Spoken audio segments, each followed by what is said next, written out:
show with me the other day, and we talked about a home for wayward boys. Tell us a little bit about the White House, what that is, the name of the school, and some of your experiences there, please. Well, the school is now known as the North Florida Youth Development Center. It was opened in 1900. It's 110 years old. And when you go back to the newspaper archives that start in 1903 when they visited the school and found the children in irons, step chains, welded step chains, worked in the fields with the men and expected to do a man's job.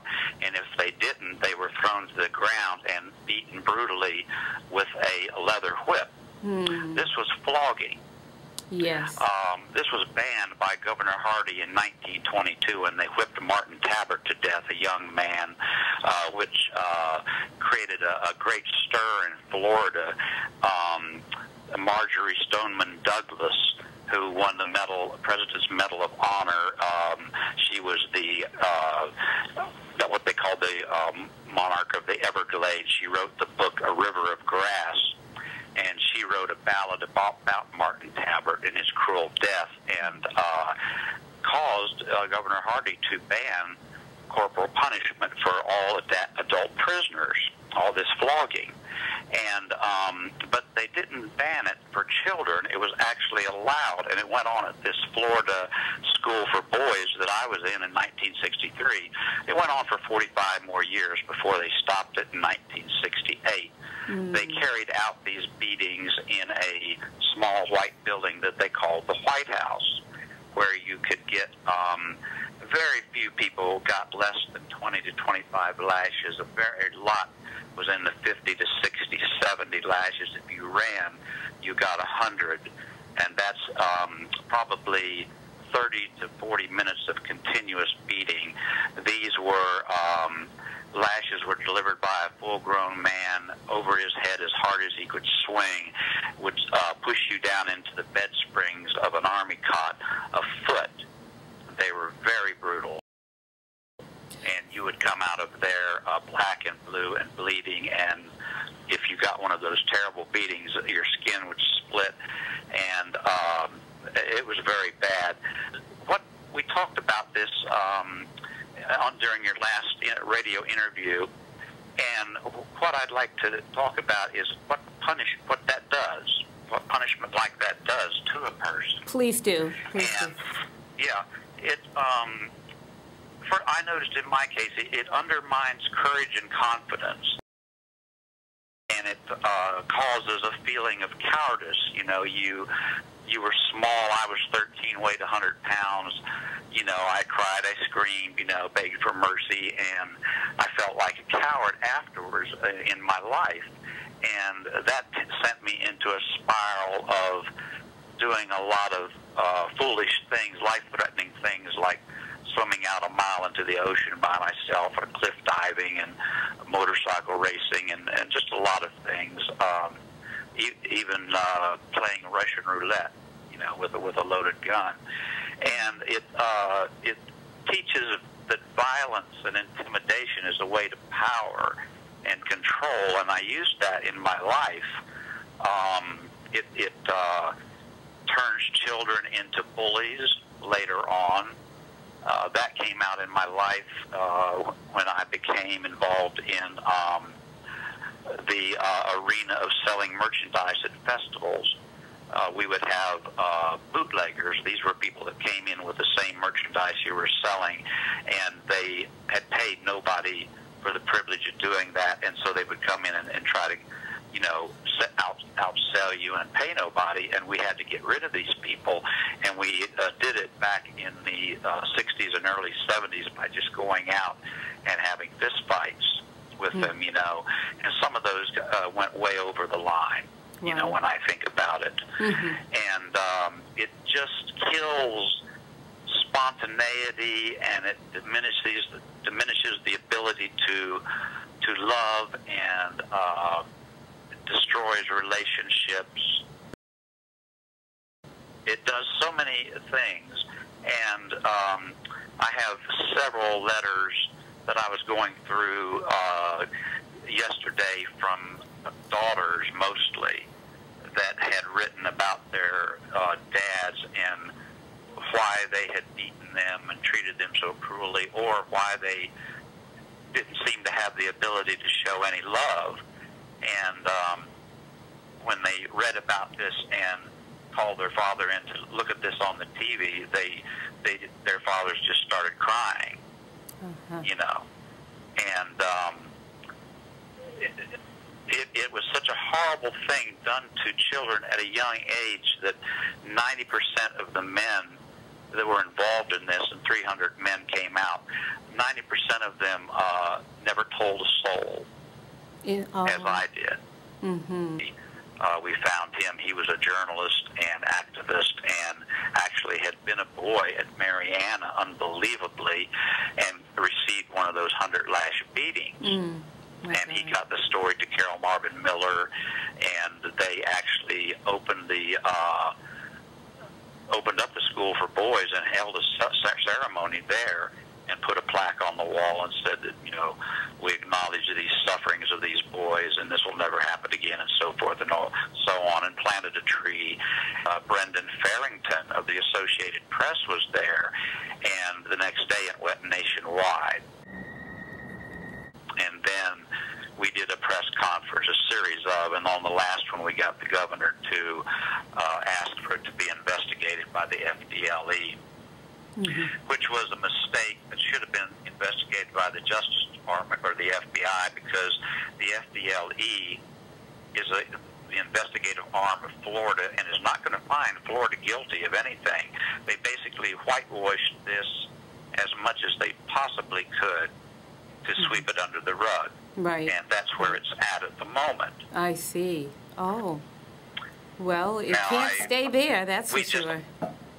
We just met with the Southern Poverty Law Center group, and we're going to take a step beyond Mariana and try to help end paddling in schools, which we know is a bad thing. And the children who were subjected to this at the White House, tell us their ages.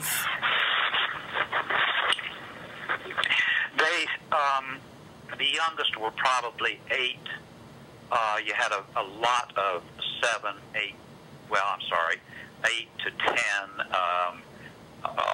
Average age, you had a lot of the kids that were 9 to, say, 13. And then you had the bigger boys' cottage, which was mostly 15 and 16-year-olds. But they actually beat the smaller kids more. Somebody did a survey on that. You can find it in the archives on WhiteHouseBoys.com.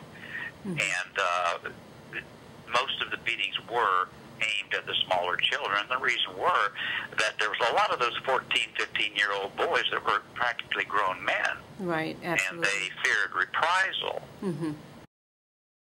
So what sad behavior to target at 7, 8, 9-year-old children by grown men? It was horrible.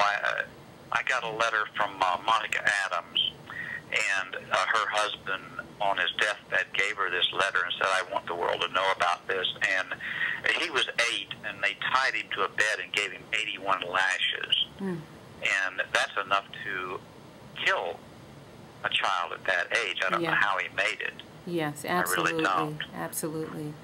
Wow. Well, and a lot of the little boys would get 25 to sometimes up to 50 lashes, and that's way too many. Yeah. It just traumatized them for life. Yes. Just to tie this in with Black American history, what was the percentage of the racial breakdown? More white boys. It was segregated at that time. They had what they had called a white, and they called it a colored side, and it was separated by a road. The buildings that housed the black boys were far inferior to what housed us. We were in brick dormitories. They were in wooden buildings. They were assigned a lot tougher work jobs, you know, herding the cattle and slaughterhouse, and a lot of clearing land and that sort of thing. And we heard some pretty bad stories about them getting, beatings way over the top from what we did. And I believe it at the time because that was a very racially charged and bigoted town. I see. Very much Ku Klux Klan. And in the 20 remaining states and territories, how do those beatings impact people who live in parts of the country and are completely unaware that that ever happened and that beatings are still going on? How does this help impact somebody in Hawaii or in Iowa where beatings aren't taking place? Tell us your thoughts on that. Well, that was one of the questions I was going to ask you because I, a few months back, talked to a couple of reporters about the Mariana case, and I mentioned you and your fight for to end this paddling, and I said, what are your thoughts about paddling in Florida? Have you run across any cases that you could tell me about? And they both said, do you mean to tell me they're still doing that here? And I thought, gosh, you would think a reporter would know because so much information goes across their desk. Exactly. But I think that the vast majority of people don't realize that it's even going on. Yes, you're right. In these states. Yeah. And if they need to be educated to the fact that it is going on there. And I remember one girl in particular that had taken her clothes off completely and turned her back to you, and you could see very dark bruising. And she was a fairly dark girl, and I thought to myself, that's a way over the top beating. Yeah. If you can see that much bruising, on a black person as opposed to a white person. This was hitting somebody with a board, and originally, Jordan has a picture of a slave woman tied up and being beaten by a man, and in his hand is a board with holes drilled in it, just exactly like you see in these schools. Right. And the idea was to inflict as much pain as possible. Yeah.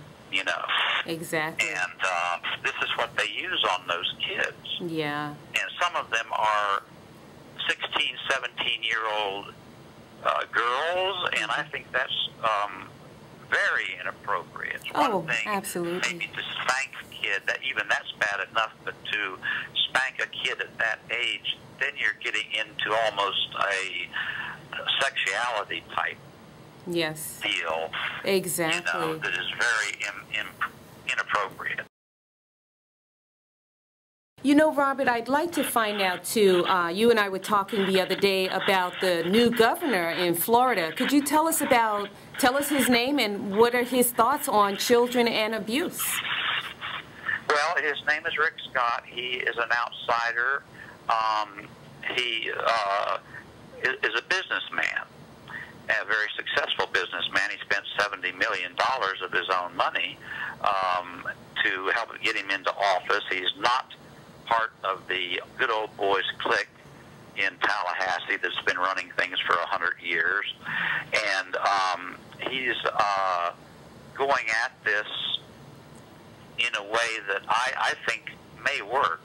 He wants to take kids out of these grist mills of the helpless, I call them, which is institutions like Pembroke Pines that was recently in the news, and wants to take them out and put them in a not an institution, but a sort of a home run or a privately funded group home, things like that, to where they can individually work on these boys and give them better treatment and give them some hope, exactly, as opposed to just throwing them in a place to where it's the survival of the fittest. Exactly. Well, he sounds like a good guy. What you're doing is you're just turning turning these kids into repeat offenders. Yeah. They're going to come out mad and pissed off, and they're going to take it all out on the general public. That's true. And they go right back into the prison population. The potential for something bad happening long-term to a child is so great that I would never use it. Went on at the White House, and with the experience that you personally have had with this kind of barbaric treatment, how does it make you feel personally that Florida has not gotten rid of it, that they have failed to make it illegal to beat children with the history that they have of, you know, these killings and harmful beatings that they've given children, including yourself? How does it make you feel that they have not gotten rid of it?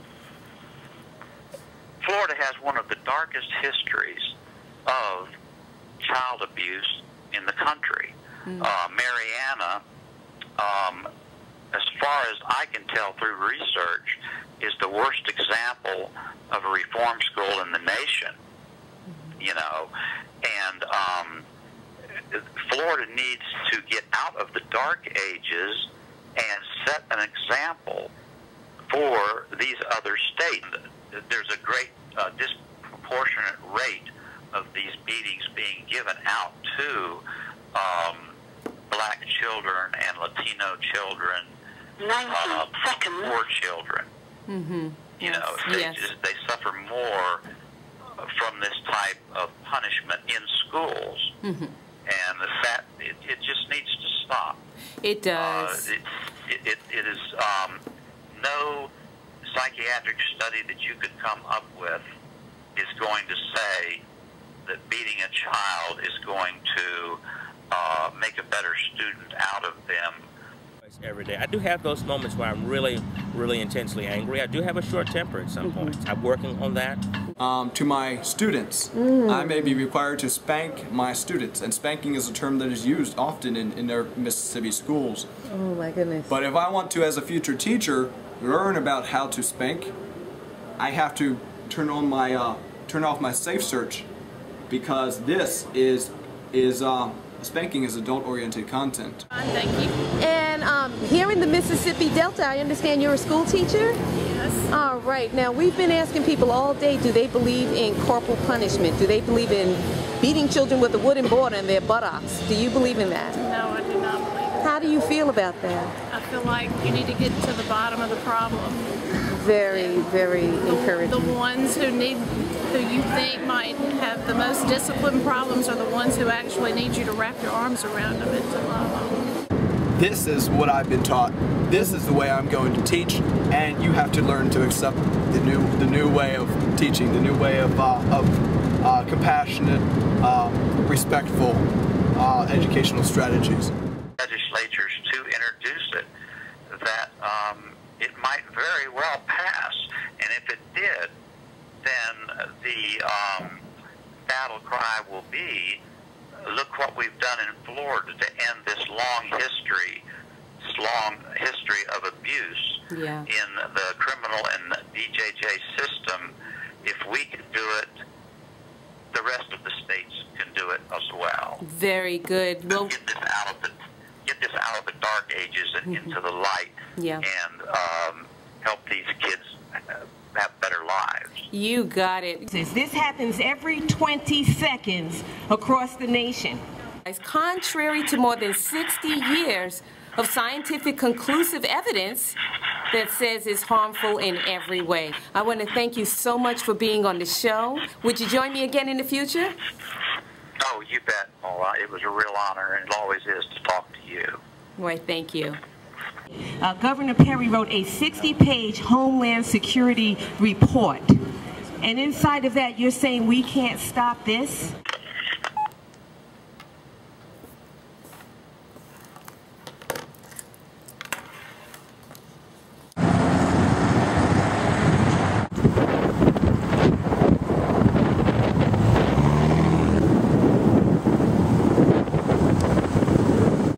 Oh, so you're a nurse, basically. Yes, ma'am. Have you ever seen any kids who were beaten by their school teachers come to your hospital? Yes, ma'am. You have? I have. Have you seen bruises, bad bruises? I have.